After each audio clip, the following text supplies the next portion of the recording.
Hello guys, आप सभी का स्वागत है इस नई वीडियो में। आज हम बात करेंगे एक मिस्टीरियस डिसअपीयरेंस के बारे में जिसमें अमीलिया मैरी इयरहार्ट और फ्रेड नूनन इन्वॉल्व थे। ये दोनों जुलाई 2, 1937 को सेंट्रल पैसिफिक ओशन में हाउलैंड आइलैंड के आसपास गायब हो गए और इनके साथ एग्जैक्टली क्या हुआ ये कोई भी नहीं जानता।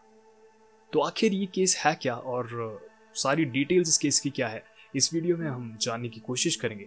सो let's start this video without any further due.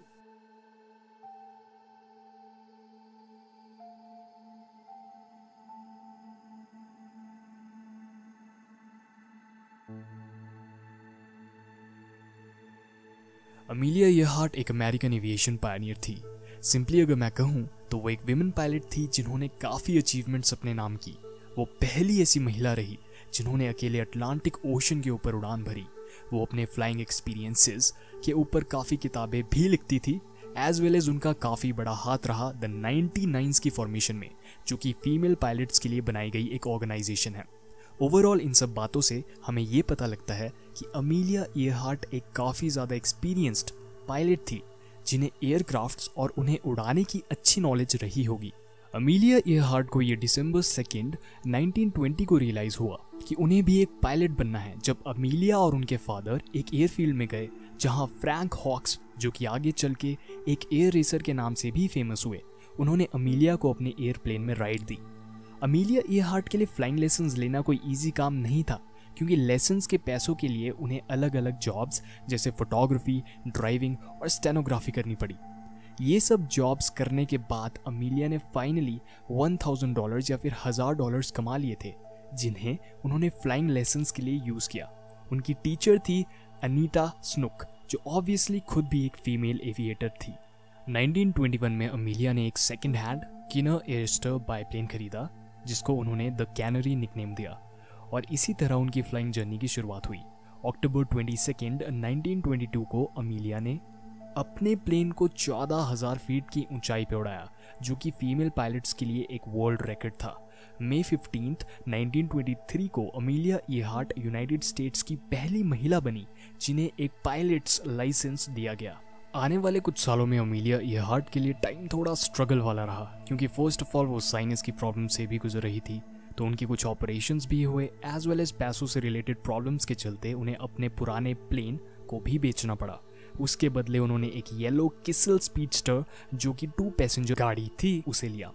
उसका निकनेम उन्होंने येलो पेरिल दिया।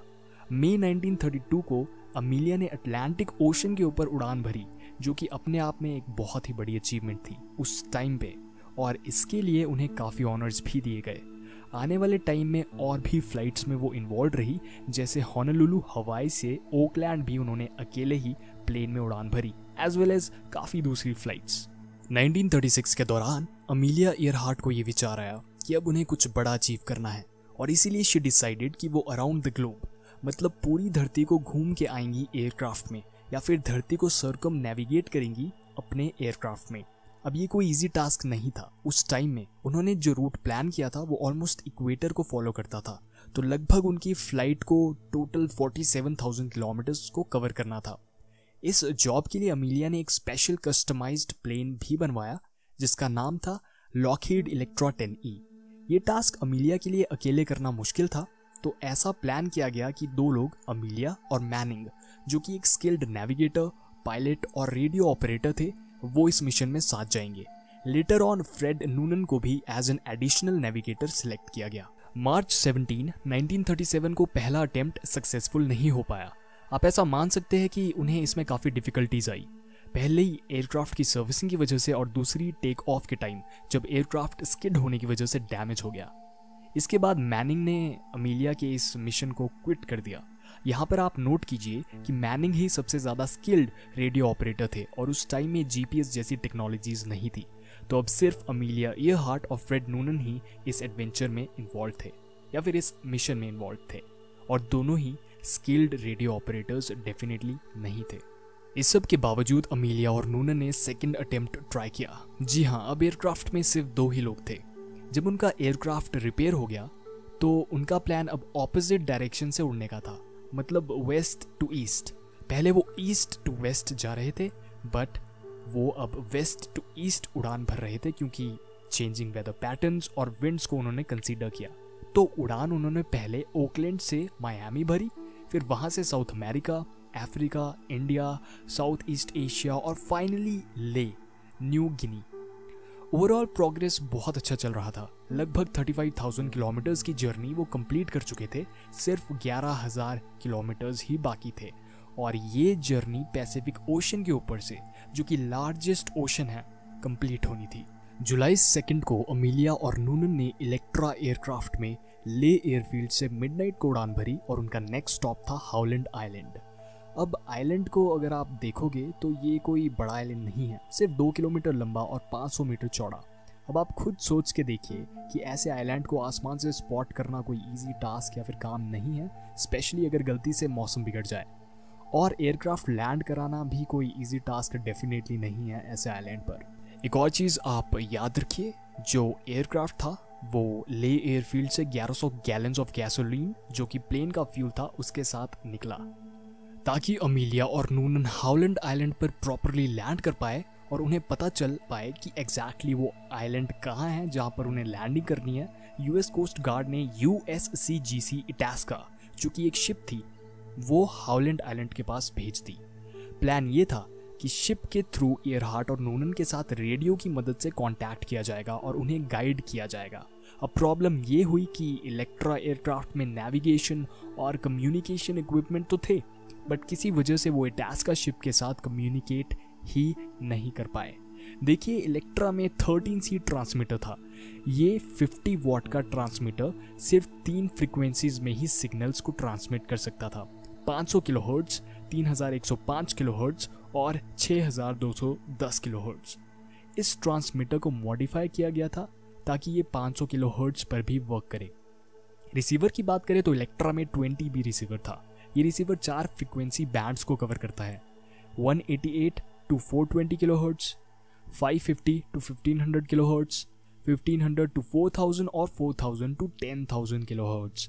इसको भी मॉडिफाई कराया गया था ताकि ये 485 से लेके 1200 किलोहर्ट्ज तक वर्क करे।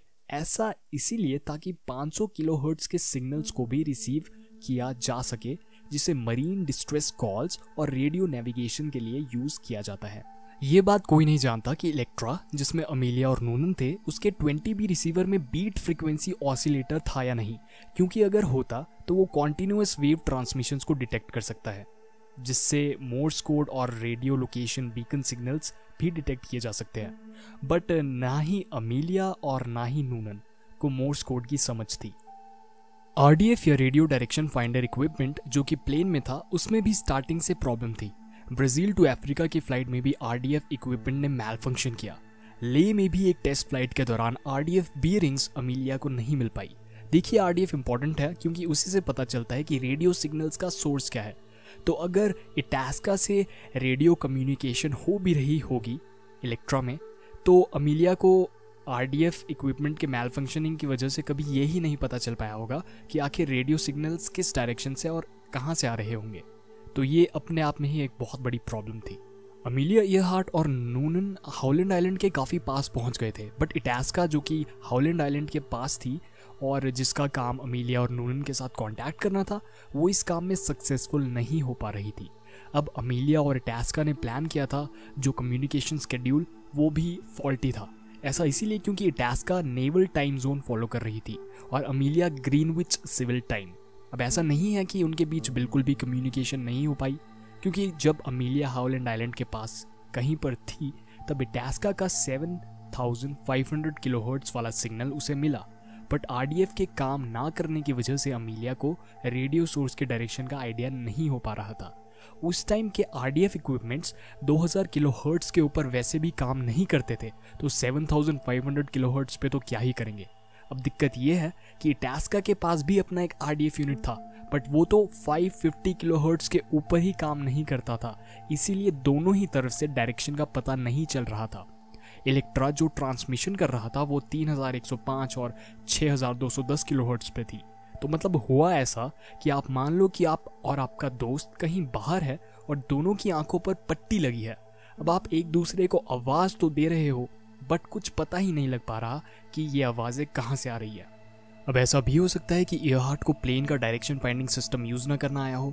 रीजन ये है कि जो डायरेक्शन फाइंडिंग सिस्टम प्लेन में था वो फ्लाइट से जस्ट पहले लगाया गया था और न्यू था, तो अमीलिया को बस ऊपर ऊपर से ही उसकी नॉलेज रही होगी और यूज करते वक्त कुछ समझ ही ना आया हो।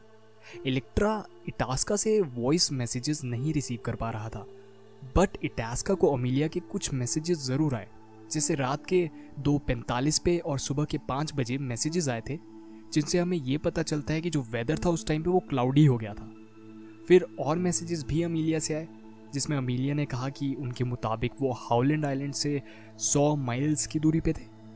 और आप देख सकते हैं ये कुछ लॉग्स, ये है रेडियो लॉग्स जो कि इटास्का के हैं, और इनमें हमें ये फिर से पता चलता है कि जो फ्यूल था इलेक्ट्रा का या फिर अमीलिया ईयरहार्ट का जो प्लेन था उसका फ्यूल बहुत ही कम हो गया था और शायद से वो रिजर्व फ्यूल पर ही अब चल रहे थे।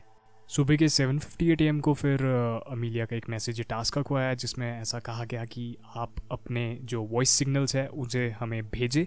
तो इटास्का ने कोशिश की अपने सिग्नल्स को भेजने की, और इटास्का ने ऐसा भी बोला जो क्रू था उस शिप का कि वो बड़ा ही लाउड सिग्नल था, तो मतलब कि जो ईयरहार्ट थी वो ज़रूर कहीं ना कहीं क्लोज होगी हाउलैंड आइलैंड के उस टाइम पर। और फिर फाइनल मैसेज 8:43 AM के आसपास आया, जिसमें कि ईयरहार्ट ने ये लाइन बोली, we are on the line 157337, we will repeat this message, we will repeat this on 6210 kilo cycles wait. और उसके बाद एक फाइनल मैसेज जो आया वो ये था कि we are running on line north and south. और बस इसके बाद उनके साथ कोई कांटेक्ट नहीं हो पाया। जो इटास्का थी उसने अपने बॉयलर्स के थ्रू स्मोक भी जनरेट की ताकि जो ईयरहार्ट और नूनन है वो शिप की स्मोक को देख सके और वहाँ पर आ सके, बट मे बी क्लाउड्स की कंडीशन ऐसी थी क्योंकि बहुत ही क्लाउडी वेदर था उस टाइम पे, और काफ़ी अलग अलग रीजंस भी रहे हो सकते हैं, बट वो कहीं भी नहीं दिखे। और अनफॉर्चुनेटली उनके साथ क्या हुआ कोई भी नहीं जानता। अब देखिए इससे रिलेटेड बहुत सारी थ्योरीज है कि उनके साथ क्या हुआ होगा, क्या वो सरवाइव कर गए होंगे या नहीं। बहुत सी थ्योरीज है, कुछ बोलती है कि हाँ वो आसपास वाले आइलैंड्स में शायद लैंड कर गए हो, वहाँ पर शायद वो सरवाइव कर गए हो। कुछ बोलती है कि शायद जापानीज़ लोगों ने उन्हें कैप्चर करके प्रिजनर बना दिया था, और बहुत सी डिफरेंट थ्योरीज है।